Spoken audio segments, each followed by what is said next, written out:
Hi everyone, welcome to coastal Amma's kitchen. ಇವತ್ತು ನಾನು ಸೋರೆಕಾಯಿ ಹೆಸರು ಬೇಳೆದು ಸಾಂಬಾರು ಮಾಡ್ತಾ ಇದ್ದೀನಿ. ಇದು ಆರೋಗ್ಯಕ್ಕೆ ತುಂಬಾ ಒಳ್ಳೆಯದು, ಹಾಗೆ ರುಚಿಯಾಗಿ ಕೂಡ ಇರುತ್ತೆ. ಇದು ಇಡ್ಲಿ, ದೋಸೆ ಹಾಗೆ ಅನ್ನದ ಜೊತೆ ಸೂಪರ್ ಕಾಂಬಿನೇಷನ್ ಅಂತಲೇ ಹೇಳ್ಬೋದು. ಇದಕ್ಕೆ ನಾನು ನಾಟಿ ಸೋರೆಕಾಯಿನ ತೊಗೊಂಡಿದ್ದೀನಿ. ಇದರಲ್ಲಿ ಇವಾಗ ಒಂದು ಅರ್ಧದಷ್ಟು ಮಾತ್ರ ನಾನು ತೊಗೊಳ್ತಾ ಇದ್ದೀನಿ. ಇದರ ಸಿಪ್ಪೆನ ತೆಗೆದುಬಿಡಬೇಕು. ಈ ಸಿಪ್ಪೆಯನ್ನು ಬಿಸಾಡಬಾರ್ದು, ಇದರಲ್ಲಿ ಸಾಕಷ್ಟು ಹೆಲ್ತ್ ಬೆನಿಫಿಟ್ಸ್ ಇದೆ. ಈ ಸಿಪ್ಪೆಯಿಂದ ಚಟ್ನಿ ಆದರೂ ಮಾಡ್ಕೋಬೋದು, ಅಥವಾ ನಮಗೆ ಮಾರ್ನಿಂಗ್ ಡಿಟಾಕ್ಸ್ ಡ್ರಿಂಕ್ಸಿಗೆ ಕೂಡ ಯೂಸ್ ಮಾಡ್ಕೋಬೋದು.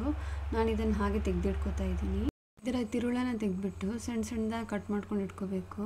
ನಾನಿಲ್ಲಿ ಮೀಡಿಯಮ್ ಸೈಜ್ ಆಗೋ ಹಾಗೆ ಕಟ್ ಮಾಡ್ಕೋತಾ ಇದ್ದೀನಿ. ನಿಮಗೆ ಯಾವ ಥರ ಬೇಕೋ ಆ ಥರ ಕಟ್ ಮಾಡಿ ಇಟ್ಕೋಬೋದು. ಈ ಥರ ವಾರಕ್ಕೆ 2-3 ಸತಿ ಬೇಳೆಗಳನ್ನು ಹಾಕಿ ಸಾಂಬಾರು ಮಾಡಿ ತಿನ್ನೋದ್ರಿಂದ ನಮ್ಮ ದೇಹಕ್ಕೆ ಬೇಕಾಗಿರುವ ಗುಡ್ ಸೋರ್ಸ್ ಆಫ್ ನ್ಯೂಟ್ರಿಷನ್ ಎಲ್ಲ ಇದರಿಂದ ನಮಗೆ ಸಿಗುತ್ತೆ.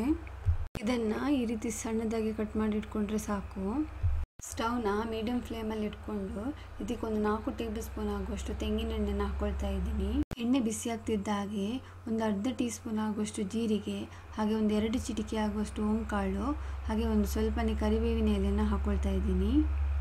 ಇಲ್ಲಿ ಖಾರಕ್ಕೆ ಒಂದು 2 ಹಸಿಮೆಣಸಿನಕಾಯಿನ ಹಾಕ್ಕೊಳ್ತಾ ಇದ್ದೀನಿ. ಹಾಗೆ ಒಂದು ದೊಡ್ಡ ಗಾತ್ರದ ಈರುಳ್ಳಿನ ಸಣ್ಣ ಸಣ್ಣದಾಗಿ ಕಟ್ ಮಾಡ್ಕೊಂಡು ಹಾಕ್ಕೊಂಡಿದ್ದೀನಿ. ಇದನ್ನೀಗ ಒಂದು 2-3 ನಿಮಿಷ ಮೀಡಿಯಮ್ ಫ್ಲೇಮಲ್ಲಿ ಇಟ್ಕೊಂಡು ಹಸಿ ವಾಸನೆ ಹೋಗುವವರೆಗೆ ಫ್ರೈ ಮಾಡ್ಕೋಬೇಕು. ಇದೀಗ ಫ್ರೈ ಆದಮೇಲೆ ಇದಕ್ಕೊಂದು 3 ಟೊಮೆಟೊನ ಸಣ್ಣ ಸಣ್ಣದಾಗಿ ಕಟ್ ಮಾಡ್ಕೊಂಡು ಹಾಕ್ಕೊಳ್ತಾ ಇದ್ದೀನಿ. ಇದನ್ನು ಒಂದು 3-4 ನಿಮಿಷ ಟೊಮೆಟೊ ಸಾಫ್ಟ್ ಆಗುವವರೆಗೆ ಬೇಯಿಸ್ಕೋಬೇಕು.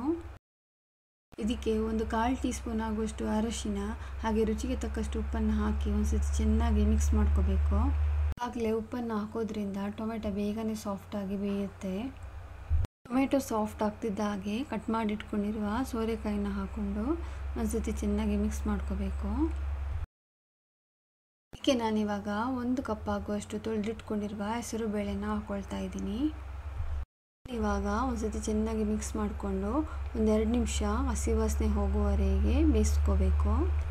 ಇದಕ್ಕೆ ನಾನಿವಾಗ ಒಂದು 2 ಟೀ ಸ್ಪೂನ್ ಆಗುವಷ್ಟು ಸಾಂಬಾರು ಪುಡಿನ ಹಾಕ್ಕೊಳ್ತಾ ಇದ್ದೀನಿ. ನಿಮಗೆ ಖಾರ ಜಾಸ್ತಿ ಬೇಕು ಅಂದರೆ ಜಾಸ್ತಿ ಕೂಡ ಹಾಕೋಬೋದು.